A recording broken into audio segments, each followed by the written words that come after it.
July 7న జాతీయ చేనేత దినోత్సవాన్ని పురస్కరించుకుని పెద్దపల్లి జిల్లా ఆడ కమిటీ అధ్యక్షులు వలస నీలయ్య ఆధ్వర్యంలో కునుకుల దొగర్రాయి గ్రామాల చేనేత కార్మికులను కునుకులలోని శ్రీ వెంకటేశ్వర చేనేత పారిశ్రామిక సహకార సంఘంలో ఘనంగా సన్మానించారు.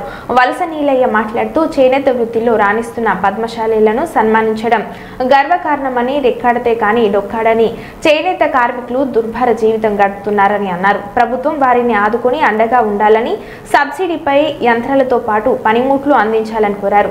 రానున్న స్థానిక సంస్థల ఎన్నికల్లో తమ కుల బంధువులను గెలిపించుకొని పద్మశాలీల ఐక్యతను చాటాలని వారు సూచించారు.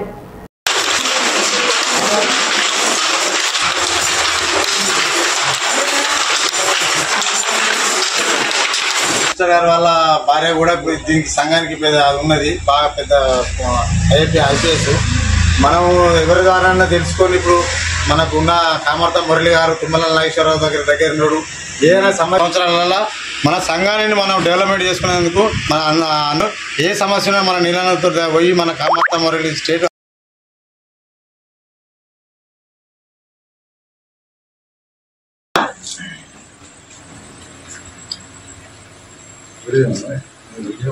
Video photo. పద్మశాలి కుల బాంధవులందరికీ నమస్కారం. పోయిన సంవత్సరం కూడా మనం ఇక్కడ ఘనంగా కార్యక్రమం చేసుకోవడం జరిగింది. అందులో భాగంగానే జాతీయ చేనేత దినోత్సవం ఆగస్టు 7వ తారీఖు జరుపుకునే కార్యక్రమం అయితే ఈరోజు కార్యక్రమాన్ని చేపట్టడం జరిగింది.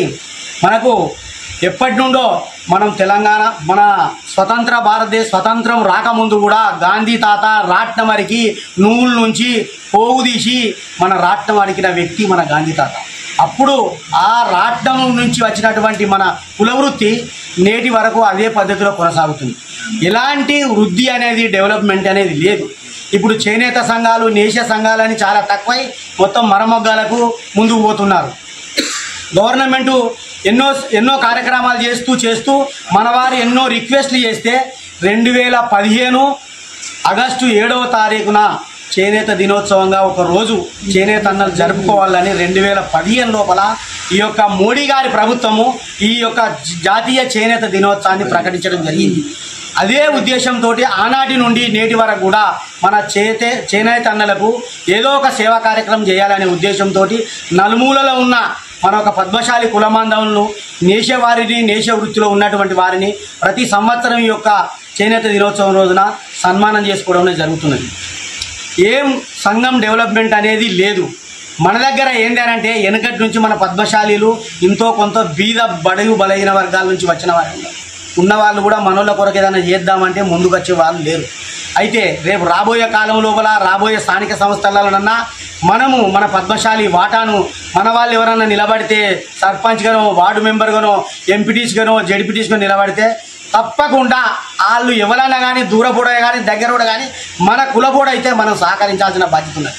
అంతేనా? అడ్డనా పట్టుకోకపోతే ఆయనకు పదవి లేకపోతే ఏమని పనిచేస్తారో మనకు పనిచేసే ఆస్కారం ఉండదు. కాబట్టి మీరందరూ కూడా గుర్తెరిగి రాబోయే కాలం లోపల ఏ ఎలక్షన్లన్నా కానీ మీ దగ్గర ఉన్న ఎంపీటీసీఏ కానీ, సర్పంచ్లే కానీ, వార్డు మెంబర్లు కానీ మన కుల బాంధవులు నిలబడుతున్నట్టుంటే వారికి మీ వాళ్ళు మనోళ్ళను గెలిపించుకునే బాధ్యత మీ అందరిది ఉన్నది.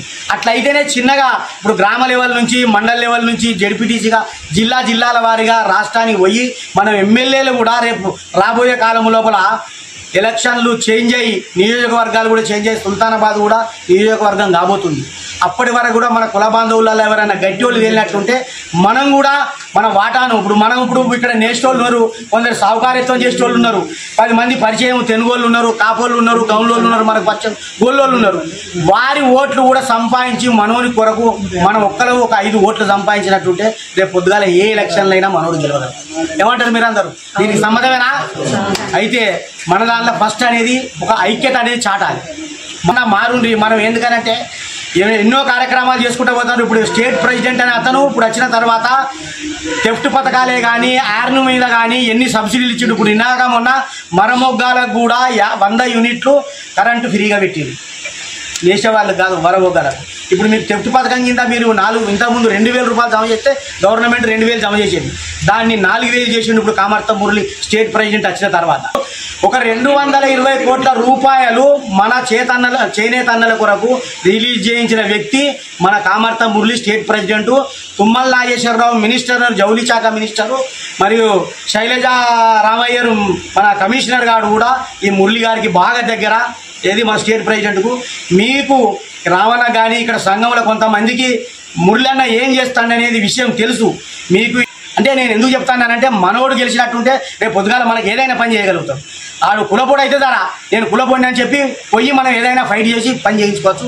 కాబట్టి దయచేసి కుల బాంధవులందరికీ మొక్కేది ఏంటంటే రేపు రాబోయే కాలం లోపల మన చేనేత అన్నల ఐక్యత ఒకటి చాటి మన యొక్క ఎంపీటీసీ కానీ జెడ్పీటీసీ కానీ సర్పంచ్లే కానీ మనోళ్ళు నిలబడితే కంపల్సరీగా మనోళ్ళకు ఓటేయాలని చెప్తూ